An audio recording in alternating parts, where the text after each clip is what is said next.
Hello everyone, welcome to एकेटिव rankers. और अभी जा रहा है कंपाइलर का यूनिट 4 करने। और ये जो यूनिट है बहुत ही थ्योरेटिकल है, और जो जो पीवाईक्यूज़ में आए हैं बस वही क्वेश्चंस करेंगे और कुछ नहीं, क्योंकि टाइम बहुत कम है। तो इसमें जो पहला टॉपिक है हमारा वो है एक्टिवेशन रिकॉर्ड क्या होता है। एक्टिवेशन रिकॉर्ड एक तरीके का मेमोरी ब्लॉक होता है। एक तरीके का मेमोरी ब्लॉक होता है जो कि स्टैक का यूज़ करता है। जब भी कोई फंक्शन या प्रोसीजर कॉल होता है उस टाइम क्या होता है, ये मेमोरी ब्लॉक क्रिएट होता है।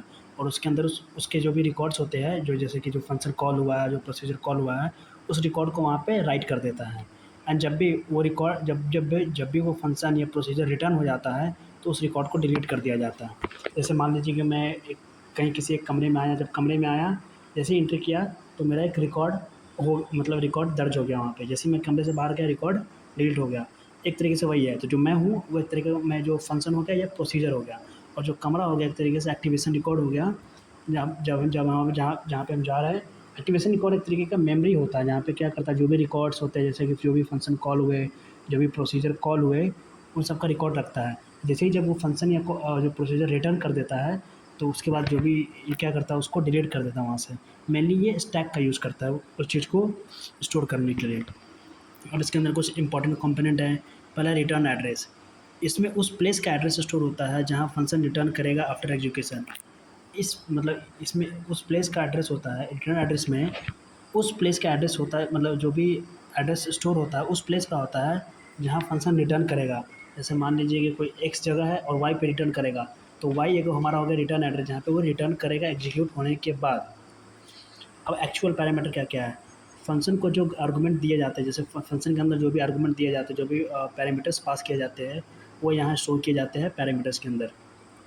लोकल वेरिएबल क्या होते हैं, फंक्शन के अंदर डिक्लेयर किए गए वेरिएबल जिसमें स्टोर किए जाते हैं। जो भी किसी फंक्शन के अंदर जब हम कोई वेरिएबल लेते हैं तो उसको लोकल वेरिएबल करते हैं, जो कि एक जो उसका जो लाइफ टाइम होता है वो एक ब्लॉक के अंदर ही होता है। जैसे एग्जांपल की मदद से समझा रहे हैं, जैसे कोई ई एक ब्लॉक है और यहाँ पे हमने ए इक्वल टू 5 डिक्लेयर कर दिया है। तो ए इक्वल टू जो 5 है इस ब्लॉक के अंदर ही इसकी लाइफ रहेगी, जब तक यहाँ ये इसी के अंदर ये कॉल होगा और काम चलेगा। इसी को लोकल वेरिएबल बोलते हैं। फिर आता है कंट्रोल लिंक। ये कॉलिंग फंक्शन के एक्टिवेशन रिकॉर्ड का पॉइंटर होता है। जो कंट्रोल लिंक होता है ये क्या करता है, जो भी कॉलिंग फंक्शन होता है, जैसे मान लीजिए एक्स जो है एक फंक्शन को बुला रहा है, तो एक्स हमारा कॉलिंग फंक्शन हो गया। जैसे मान लीजिए कॉलिंग फंक्शन हम लोग C1 ले लिए, तो एक्स जो है इस कॉलिंग फंक्शन को कॉल कर रहा है। एक्स हमारा ये, तो जैसे मान लीजिए एक्स C1 को कॉल किया, तो कॉल करने जो किया था वो तो रिकॉर्ड का पॉइंटर होता है। ये कॉलिंग फंक्शन के एक्टिवेशन रिकॉर्ड का पॉइंटर होता है। कंट्रोल लिंक क्या करता है, जैसे जो कॉल किया उस फंक्शन का, उस रिकॉर्ड जो भी एक्टिवेशन रिकॉर्ड होता है उसमें पॉइंटर होता है कि बताता है कि हाँ ये इसको रिकॉर्ड करना है। फिर आता है access link. Nested function. Nested function का मतलब होता है फंक्शन के अंदर फंक्शन या लूप के अंदर लूप। इस केसेस में ये नॉन लोकल वेरिएबल्स को एक्सेस करने के लिए यूज़ होता है। ये तब यूज़ होता है जब फंक्शन के अंदर फंक्शन है या लूप के अंदर लूप है, तो उसके अंदर जो नॉन लोकल मतलब जो कि एक तरीके जो ग्लोबल वेरिएबल होते हैं उसको एक्सेस करने के लिए यूज़ होता है। Temporary value. एक्सप्रेशन इवेलुएट करते टाइम जो टेम्परेरी रिजल्ट बनते हैं वो यहाँ स्टोर होते हैं। जब भी कोई एक्सप्रेशन इवेलुएट होता है उस टाइम जो कोई भी टेम्परेरी रिजल्ट आता है वो हम कहाँ स्टोर करते हैं, टेम्परेरी वैल्यू के अंदर। एक्टिवेशन रिकॉर्ड का यूज़ कहाँ कहाँ होता है, इसका मेन यूज़ होता है फंक्शन कॉल एंड रिटर्न को मैनेज करने में। जो भी फंक्शन होता है उसको कॉल करना या रिटर्न करना एंड मैनेज, मतलब जो भी कॉल या रिटर्न होता है किसी भी फंक्शन का उसको मैनेज करता है ये। जब प्रोग्राम रिकर्सन या मल्टीपल फंक्शन कॉल्स यूज़ करती है, जब कोई प्रोग्राम रिकर्सन रिकर्सन का मतलब होता है सेल्फ कॉलिंग फंक्शन या मल्टीपल फंक्शन कॉल्स का यूज़ करती है, तब हर फंक्शन के लिए अलग कंटेस्ट क्रिएट होता है। अलग कंटेस्ट, तो कंटेस्ट का मतलब जैसे यहाँ पे मैंने लिखा कि फंक्शन का पूरा जो इन्वायरमेंट होता है उसको क्रिएट करता है और करना ज़रूरी होता है। ये कंटेक्स्ट एक्टिवेशन रिकॉर्ड के थ्रू मेंटेन होता है, और जो भी वो इन्वायरमेंट है वो एक्टिवेशन रिकॉर्ड के थ्रू मेंटेन होते रहता है। और इसमें एक एग्ज़ाम में आया था कि डायग्राम में बताने के लिए जनरल एक्टिवेशन रिकॉर्ड का, तो हमने जो जो पॉइंट्स लिखे थे कि जैसे ये return address, actual parameter, local variable, control link, access link and उसके बाद हमारा टेम्परेरी वैल्यू, इसको ऐसे ब्लॉक्स में बना के दिखा देंगे, ये डायग्राम हमारा हो जाएगा। अब हैश टेबल। हैश टेबल एक तरीके जैसे हमें पता है कि एक डाटा स्ट्रक्चर है जो कि क्या करता है, जो भी कोई भी वैल्यू को किस में स्टोर करता है, जो भी की वैल्यू पेयर में स्टोर करता है। की वैल्यू पेयर का मतलब जैसे आपने एक डिक्शनरी पढ़ा होगा, जैसे मान लीजिए ऐसे एक की बना दिया और ऐसे स्टोर करता था। जैसे मान लीजिए यहाँ पे लिख दिया है जैसे AK ट्यूब, तो ये जो 1 है हमारा की हो गया, और ये जो एक्टिव लिखा हुआ है ये हमारा वैल्यू होगा, मतलब इस पेयर में ये इसको स्टोर करता है, की वैल्यू पेयर में स्टोर करता है। इसका जो मेन पर्पस होता है ताकि फास्ट एक्सेस हो पाए, सिर्फ हम की मदद से हम वैल्यू को एक्सेस कर पाए, की मदद से हम इसमें इंसर्ट कर पाए, और सर्चिंग में बहुत ईजी हो जाता है इसके अंदर। कंपाइलर डिज़ाइन में सिंबल टेबल बनाने के लिए हैश टेबल ज़्यादा यूज़ होता है। कंपाइलर में जब हम यूनिट 4 में जब सिंबल टेबल हमको क्रिएट करना होता है कंपाइलर डिज़ाइनिंग में, हम उस टाइम क्या करते हैं, इस हैश टेबल का यूज़ करते हैं, जिसमें वेरिएबल, फंक्शन, आइडेंटिफायर्स के नाम एंड उसके रिलेटेड डाटा को स्टोर किया जाता है। कंपाइलर डिज़ाइन में जैसे कि जो भी हमारे वेरिएबल्स हो गए, जो भी फंक्शंस होते हैं, जो भी आइडेंटिफायर्स होते हैं, उनके नाम एंड उनके रिलेटेड डेटा को इसमें स्टोर किया जाता है। मतलब उनके डेटा के मेटा डेटा को डाटा एंड मेटा डेटा को भी ये हैश टेबल के अंदर हम स्टोर करते हैं। वर्किंग क्या है हैश टेबल का? हैश फंक्शन की को इनपुट लेकर एक इंटीजर इंडेक्स जनरेट करते हैं। की को इनपुट लेकर हैश फंक्शन क्या करते हैं, पहले एक हैश फंक्शन लेते हैं जो की को इनपुट लेकर, मतलब जैसे एक ये की हो गया, इसमें एक इनपुट लेकर, ये की हो गया हमारा, और ये हमारा इनपुट जो भी लिया कि इसके अंदर जो वैल्यू स्टोर किया, एक इंडेक्स जनरेट करता है। उसके बाद क्या करता है, ये इंडेक्स टेबल किसी पर्टिकुलर स्लॉट को पॉइंट करता है, और जो भी एक इंडेक्स टेबल बनता है वो एक पर्टिकुलर स्लॉट को पॉइंट करता है, मतलब एक पर्टिकुलर स्लॉट को पॉइंट करता है जहाँ वैल्यू स्टोर होती है। जैसे मान लीजिए ये 1 है और यहाँ पे एक्टिव स्टोर है, तो ये पर्टिकुलर स्लॉट को कर रही है कि हाँ 1 के अंदर हमारा एक्टिव स्टोर है। अगर दो पीस को हैश फंक्शन सेम इंडेक्स दे दे तो उसे कोलिजन कहते हैं। जैसे मान लीजिए कि 1 पे स्टोर है एक्टिव एंड 1 पे स्टोर है, हम मान लेते हैं AIMT। अगर ये दोनों स्टोर है तो यहाँ पे कन्फ्यूज़न हो जाएगा, तो इसको कोलिजन बोलते हैं हैश टेबल के कंटेक्स्ट में। अब कोलिजन हैंडलिंग टेक्निक कौन कौन सा है? कोलिजन हैंडल करने के लिए हम लोग जैसे एक यूज़ करते हैं चेनिंग, सेम इंडेक्स पे मल्टीपल वैल्यूज़ को लिंक लिस्ट के फॉर्म में स्टोर करते हैं। जो भी हमारा सेम इंडेक्स पे जो मल्टीपल वैल्यूज़ होती है उनको हम लिंक लिस्ट का यूज़ करके उसी लिंक लिस्ट के फॉर्म में हम उसका स्टोर करते हैं उसको। फिर एक होता है ओपन एड्रेसिंग, जैसे कि जो भी नेक्स्ट एम्प्टी स्लॉट सर्च करके वहाँ डेटा स्टोर करते हैं। ये आपने डेटा स्ट्रक्चर में पढ़ा होगा जब थर्ड सेमेस्टर में थे उस टाइम, इसको और डिटेल से पढ़ सकते हैं आप।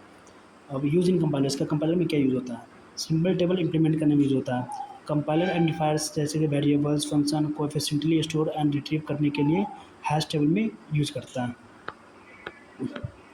फिर आता है हमारा सिंबल टेबल, जो कि बहुत इंपॉर्टेंट है, पिछली बार आया था, जो जनवरी में पेपर हुआ था फिफ्थ सेमेस्टर वालों का, ITAML वाले को, तो उसमें ये क्वेश्चन पूछा गया था। सिंबल टेबल क्या होता है? सिंबल टेबल एक इंपॉर्टेंट कंपोनेंट होता है कंपाइलर का। कंपोनेंट मतलब एक तरीका का पार्ट होता है कंपाइलर का, ये एक डेटा स्ट्रक्चर है। सो सिंबल टेबल है, ये हमारा एक डेटा स्ट्रक्चर है जिसमें कंपाइलर आइडेंटिफायर्स जैसे कि variables, function, names, object, classes, arrays, इन सबको इन्फॉर्मेशन, जो भी इन सब का इन्फॉर्मेशन होता है इसको स्टोर करता है। मतलब एक सिंबल टेबल होता है उसमें जैसे जो भी आइडेंटिफायर्स होते हैं, वेरिएबल्स, फंक्शन, नेम, इन सब की वैल्यूज़ को उसके अंदर स्टोर करता है।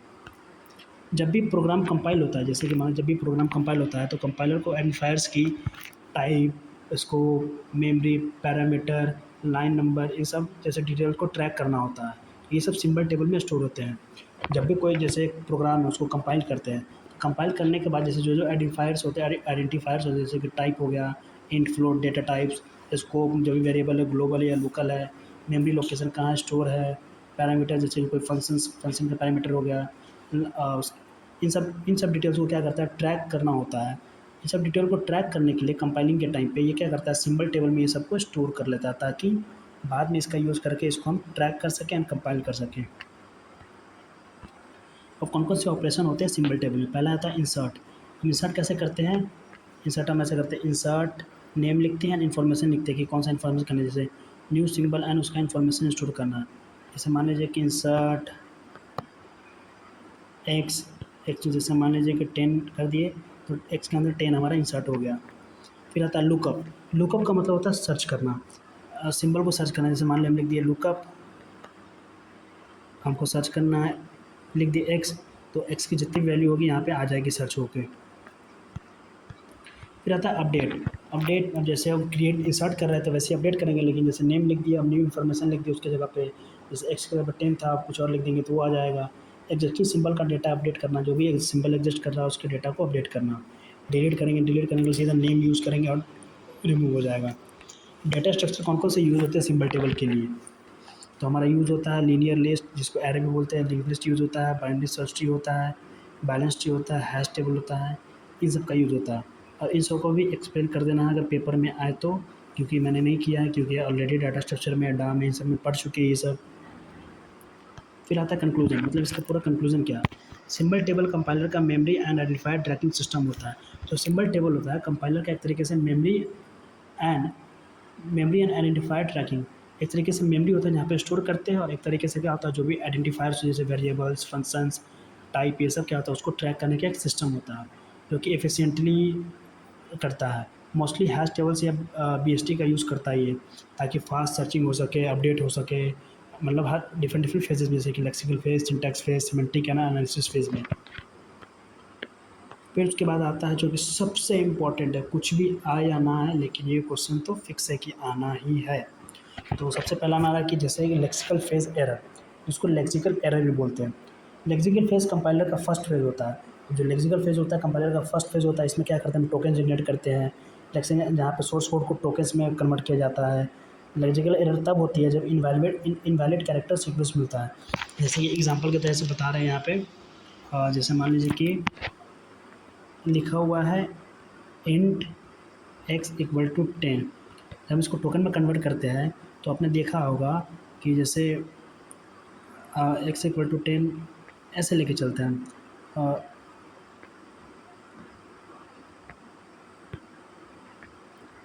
मान लीजिए लिखा हुआ है x equal to y plus 10। अब उसको जब टोकन में कन्वर्ट करते हैं, ये हमारा एक आइडेंटिफायर है, ये असाइनमेंट ऑपरेटर है, ये आइडेंटिफायर 2 हो गया, ये एडिशन ऑपरेटर है, और ये हमारा है इंटीजर वैल्यू। इन सबको अलग अलग हम लोग क्या किए, बना लिए, हम एक टोकन में जनरेट कर लिए। तो अब क्या क्या प्रॉब्लम आ सकती है इसके लेक्सिकल एरर में? जैसे मान लीजिए कि इंट की जगह पे हमने स्पेलिंग मिस्ट कर दिया, इंट इंट कर दिया, जैसे यहाँ पे लिखा होगा मिस स्पेल्ड द कीवर्ड, वो कर दिया इनवैलिड कैरेक्टर जैसे इंट। अब जो भी जो वेरिएबल डिक्लेयर करने का जो मेथड होता है, हम क्या करते हैं, पहले एक डेटा टाइप लेते हैं, किस टाइप का है, एक वेरिएबल का नेम लेते हैं। जो वेरिएबल का नेम होता है या तो इससे शुरू करेंगे, नहीं तो अगर हमको जैसे करना, जैसे स्टार्टिंग में नंबर हम नहीं लिख सकते हैं, ये सब अलाउ नहीं है। जैसे मान लीजिए एक्स इक्वल टू 10 लिख दी, तो ये तो हमारा सही है। अगर हम ऐसे लिख देते एक्स डॉलर इक्वल टू 10 या 5x इक्वल टू 10, तो ये सब हमारा इनवैलिड कैरेक्टर में आता है। ये क्या करेगा, गलत टोकन जनरेट कर देगा, जिससे हमारा कंपाइलर एरर आ सकता है। फिर आता है अनक्लोज स्ट्रिंग। अनक्लोज स्ट्रिंग का मतलब होता है कि जैसे यहाँ पे हम लिख दिया ऐसे प्रिंट एफ, और यहाँ पे इसके अंदर जैसे हेलो लिखे, और यहाँ पे ये वाला जो था हम बंद करना भूल गए और सीधा ऐसे आए और ऐसे कर दिए, तो जो बंद कर दिया तो यहाँ पे भी टोकन जनरेट करने में गलती आ सकती है। फिर जैसे हम रॉन्ग आइडेंटिफायर का यूज़ कर देते हैं, जैसे बताए थे कि वन से कभी स्टार्ट नहीं होता, हमेशा कैपिटल या स्मॉल लेटर से स्टार्ट होता है। और सिंबल जो यूज़ होते हैं सिर्फ हमारा ये अंडरस्कोर यूज़ कर सकते हैं, जैसे नेम, वी, ए, ऐसे ऐसे करके कुछ भी हम कर सकते हैं, अंडरस्कोर सिर्फ अंडरस्कोर यूज़ कर सकते हैं। अब कारण क्या क्या होता है, जैसे टाइपिंग मिस्टेक हो जाता है, अननोन सिंबल्स की वजह से, इनकम्प्लीट टोकन की वजह से। अब आता है हमारा सिंटैटिक एरर। सिंटैटिक एरर का मतलब होता है सिंटैक्स एरर। सिंटैक्स एरर समझते होंगे, जो लिखने में जो गलती हो जाती है, जैसे कोई भी जो सिंटैक्स है वो गलत लिख देते हैं। Syntactic error comes in syntax analysis phase. ये कहाँ पे आता है, सिंटैक्स एनालिसिस फेज में। जब प्रोग्राम का जो ग्रामर होता है, जैसे कि प्रोग्राम का जो रूल्स एंड, जैसे जब भी आपने कोई प्रोग्रामिंग की होती है उसके रूल्स एंड रेगुलेशन होते होंगे, कि जैसे मान लीजिए आप जावा की बात करते हैं तो पहले क्लास डिफाइन करना पड़ेगा, फिर मेन मेथड बनाते हैं, पब्लिक स्टैटिक वॉइड मेन, फिर जाके हम कोई प्रोग्राम करते हैं। तो ये इसका एक रूल डिफाइंड है। अगर इसके अकॉर्डिंग नहीं चलेंगे तो सिंटैक्स एरर, जैसे हम क्लास डिफाइन नहीं किए, मेन मेथड लिखे ही नहीं, तो इस सब पे एरर आ सकता है। तो ये वही बात कर रहा है कि जो भी रूल्स होता है प्रोग्राम को लिखने का, जब वो ब्रेक होता है तो उसको सिंटैक्स एरर कहते हैं। अब जैसे कैसे कैसे हो सकता है, जैसे मान लीजिए कि missing semicolon, int a equal to 5 है, अब हमको पता है कि सेमीकोलन लास्ट में लगाना मैंडेटरी है, हम लगाए नहीं, तो ये सिंटैक्स एरर हो गया। अब आता है मिसमैच पैरेंथेसिस। अब जैसे मान लीजिए कि जब भी हम लिखते हैं इफ़, उसके बाद कोई भी कंडीशन लगाते हैं तो हम यहाँ पे एक ब्लॉक बंद करते हैं, और यहाँ पे हमने वही नहीं किया, तो ये भी एक एरर आ सकता है। जैसे मान लीजिए कि फिर अगर यहाँ पे बंद कर दिए, यहाँ पे लिखे और यहाँ पे हम क्लोज़ करना ये वाला ब्रैकेट क्लोज़ नहीं किए, तब भी एरर आ सकता है। इसको मिसमैच पैरेंथेसिस कहते हैं। रॉन्ग ऑर्डर ऑफ टोकन्स, जैसे कि टोकन्स का जो ऑर्डर होता है वो गलत हो गया। जैसे मान लीजिए कि ऐसे लिख दिए इंट इक्वल टू x10, तो ये गलत हो गया ना, ऐसे लिखना चाहिए हमको इंट x इक्वल टू 10 लिखना है, क्योंकि रूल है इसके अकॉर्डिंग हमको चलना होगा। पहले डेटा टाइप, फिर वेरिएबल नेम, फिर इक्वल टू ऑपरेटर, फिर जो भी वैल्यू है वो, फिर हम सेमीकोलन से बंद करेंगे। तो ये एक रूल डिफाइंड है। जब भी रूल जो भी जैसे एक तरीके का ग्रामर हो गया, अगर वो ब्रेक होता है तो हम उसको बोल सकते हैं कि हमारा सिंटेक्स एरर है। अब इसका कॉज क्या क्या हो सकता है, जैसे कोड लिखने में ग्रामर रूल्स का ब्रेक होना हो गया, जैसे मिसिंग टोकन्स को, जैसे कॉमा का मिस कर देना, पैरेंथेसिस का मिस कर देना, ये सब का मिस टाइपिंग की वजह से होता है। अब एरर रिकवरी पढ़ने से पहले एक और टॉपिक पढ़ लेते हैं। इसके अंदर है हमारा सिमेंटिक फेज एरर। अब सिमेंटिक फेज एरर क्या होता है, ये कंपाइलर का थर्ड फेज होता है जो सिंटैक्स ट्री का यूज़ करके मीनिंग चेक करता है। तो सिमेंटिक फेज क्या होता है, ये हमारा कंपाइलर का थर्ड फेज होता है जो सिंटैक्स ट्री बनाता है। सिंटैक्स ट्री बना के मीनिंग को चेक करता है। ये इंश्योर करता है कि जो प्रोग्राम का लॉजिक है वो सही है या नहीं है, मतलब क्लियर मीनिंग चेक करता है। अगर अगर जो मीनिंग गलत है तो सिमेंटिक एरर आ जाता है, एक तरीके से ये लॉजिकल एरर हो जाता है।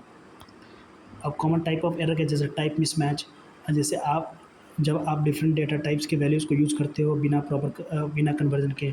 देखिए अब सिमेंटिक एरर के जैसे लॉजिकल एरर आ रहा है, जैसे इंट है एक्स है। अब इंट में हम क्या कर सकते हैं, सिर्फ नंबर ही ले सकते हैं, कोई भी रियल नंबर ले सकते हैं, लेकिन यहाँ पे हम क्या ले रहे हैं, स्ट्रिंग ले रहे हैं। तो ये हमारा क्या होगा, टाइप मिसमैच, मतलब हम इंट के अंदर स्ट्रिंग नहीं ले सकते। ये हमारा सिंटेक्स एरर होगा जिसको लॉजिकल एरर बोलते हैं। फिर हमारा आता है अनडिक्लेयर्ड वेरिएबल। जैसे मान लीजिए कि हम किसी प्रोग्राम में y इक्वल टू 5 यूज़ कर रहे हैं, लेकिन y को डिक्लेयर नहीं किया। डिक्लेयर इसलिए करती है ताकि मेमोरी में उसकी जगह बन जाए, मेमोरी में जगह बन जाए, उसके लिए हम लोग यूज़ करते हैं। जैसे मान लीजिए मेमोरी है और यहाँ पे y आ गया, डिक्लेयर ही नहीं है तो ये 5 स्टोर कहाँ होगा। अगर यही हम लिख देते हैं प्रोग्राम में, इसीलिए रूल बनाए जाते हैं। अगर लिख लिए इंट y इक्वल टू 5 लिए तो y के लिए ये जगह बनेगा और यहाँ पे 5 आके स्टोर हो जाएगा। तो वही चीज़ है, इसको हम डिक्लेयर की नहीं, अगर हम लिख देते इंट वाई इक्वल टू 5 तब जाके ये सही होता है, लेकिन हमने वेरिएबल को डिक्लेयर ही नहीं किया तो उसको यूज़ करेंगे तो वो हमारा सिमेंटिक एरर में आता है। फिर आता है मल्टीपल डिक्लेरेशन। जैसे मान लीजिए कि कोई एक ही वेरिएबल को बार बार डिक्लेयर कर दिए, कन्फ्यूज़न एम्बिग्यूटी आ जाएगी यहाँ पे, कन्फ्यूज कि किसको लेना है किसको नहीं, ये भी नहीं करना है। फिर आता है हमारा एरे इंडेक्स ऑफ बाउंड। ये सब भी एक लॉजिकल एरर में आता है। जैसे मान लीजिए कि इंट एरर 5 है, मतलब एरे 5 है, जो भी एरे हमारा, एरे का साइज़ क्या है, 5 है। 0 1 2 3 4, 0 1 2 3 और ये 4, 1 2 3 4 5, हमारा 5 हो गया साइज़। अब कह रहा है कि एरे 10 पे हमको वैल्यू 50 स्टोर करना है। जब हमने साइज़ ही 5 लिया है तो इस पर 10 पे हम कैसे लिख देंगे, तो ये हमारा array index of out of bound एक एरर जनरेट कर देता है जिसको सिमेंटिक एरर भी कहते हैं। अब इन सब को सॉल्व करने के लिए हम लोग यूज़ करते हैं रिकवरी टेक्निक्स, और यहाँ पे हमने लिखा होगा रिकवरी टेक्निक्स। ये रहा एरर रिकवरी टेक्निक्स। कंपाइलर का काम सिर्फ एरर बताना ही नहीं होता है, कंपाइलर हम लोग इसलिए भी करते हैं ताकि उसको रिकवर भी कर सके, ताकि पार्सिंग स्टॉप ना हो और नेक्स्ट पार्ट का ऑफ कोड को भी चेक हो सके। मतलब जो पार्सिंग होता है, मतलब जो फेजेस बार चलते हैं, मतलब किसी एक फेज पे ही ना रहे, अगले फेज पे भी जाए उसको रिकवर करने के बाद। अब इसके कौन कौन से मेथड है, पहला है panic mode recovery. Panic mode recovery क्या करता है, जब एरर डिटेक्ट होता है कंपाइलर नेक्स्ट डेलीमीटर, जैसे कि मान लीजिए हम लोग ने पैरेंथेसिस छोड़ दिया, कॉमा छोड़ दिया, तो इन सबको वो क्या करता है, इग्नोर करता है। इन सबको क्या करता है, इग्नोर करता है और उसको एग्जीक्यूट होने देता है पैनिक मोड में। ऐसे छोटे छोटे जो एरर्स होते हैं, सिंपल बट में skip multiple valid statement, simple तो है लेकिन क्या होता है कभी कभी मल्टीपल वैलिड स्टेटमेंट को भी स्किप कर सकते हैं। जैसे मान लीजिए हमने कॉमा कहीं जानबूझ के छोड़ा हो तो उन सबको मिस कर देगा, तो वहाँ पे दिक्कतें आ सकती हैं। छोटे छोटे एरर्स को ये हैंडल कर लेती हैं।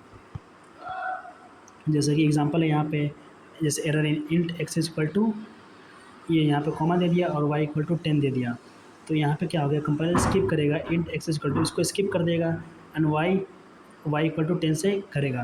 देखो इसको क्या करेगा, स्किप कर देगा, int y equal to 10 continue करेगा। फिर आता है phrase level recovery. Compiler try करता है जैसे कि स्मॉल लोकल करेक्शन लाइक, जैसे inserting missing semicolons, delete extra token, useful form, simple syntax mistake. ये क्या करता है, जैसे कि अगर छोटा-छोटा सेमीकोलन, ये भी वही करता है कि जैसे छोटा-छोटा जैसे जो सेमीकोलन है, उसको इंसर्ट कर देना, जो भी एक्स्ट्रा टोकन है उसको डिलीट कर देना। यूज़फुल होता है जब सिंपल कोई भी सिंटैक्स मिस्टेक होता है, तब यूज़फुल होता है हमारा फ्रेज लेवल रिकवरी। फिर आता है एरर प्रोडक्शन।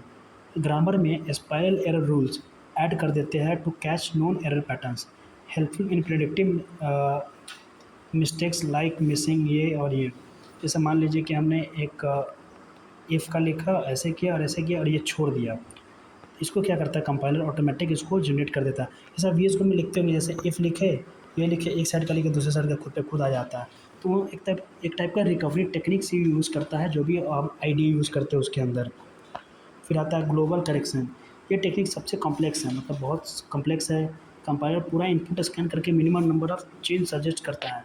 कंपाइलर क्या करता है, पूरे इनपुट को स्कैन करता है और जो भी मिनिमम नंबर ऑफ चेंज होता है उसको सजेस्ट करता है प्रोग्राम को करेक्ट बनाने के लिए। प्रैक्टिकल कंपाइलर्स इसे ज़्यादा यूज़ नहीं करती है। प्रैक्टिकल जो कंपाइलर्स होती है उसको ज़्यादा यूज़ नहीं करती, क्योंकि बहुत महंगा होता है, इसलिए इसका इस्तेमाल नहीं होता। कंक्लूजन क्या है, lexical errors are related to environment tokens.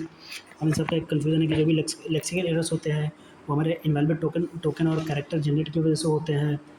उसके बाद जो सिंटैटिक एरर होते हैं वो इनकरेक्ट ग्रामर और स्ट्रक्चर की वजह से होते हैं। और जो भी हमारा सिमेंटिक एरर है वो हमारा लॉजिकल एरर की वजह से होते हैं। आई थिंक टॉपिक हमारा यहीं पे ख़त्म हो गया। मैंने सारे कवर करा दिए इसमें। बस इतने ही इम्पोर्टेंट है इसके अंदर। और भी कुछ अगर छूट रहे हो तो आप अलग से भी कर सकते हैं। मैंने इतना करा दिया जितना इससे पूछे जा सकते हैं। इसमें जो इम्पोर्टेंट है हमारा हो गया एक्टिवेशन रिकॉर्ड, सिमेंटिक एरर और लेक्सिकल फेज एरर और सिंटैक्स एरर, वो वाला इम्पोर्टेंट है। वो हमारा फिर वो एक हैश टेबल इम्पोर्टेंट है, और जो हमारा वो एक और था, कौन सा टॉपिक था मैं बोल रहा हूँ, जैसे उसके बाद सिंबल टेबल, सॉरी हाँ, सिंबल टेबल। ये 4-5 बहुत इंपॉर्टेंट है। 2 क्वेश्चन यहाँ से जनरली आ जाते हैं और आया भी है।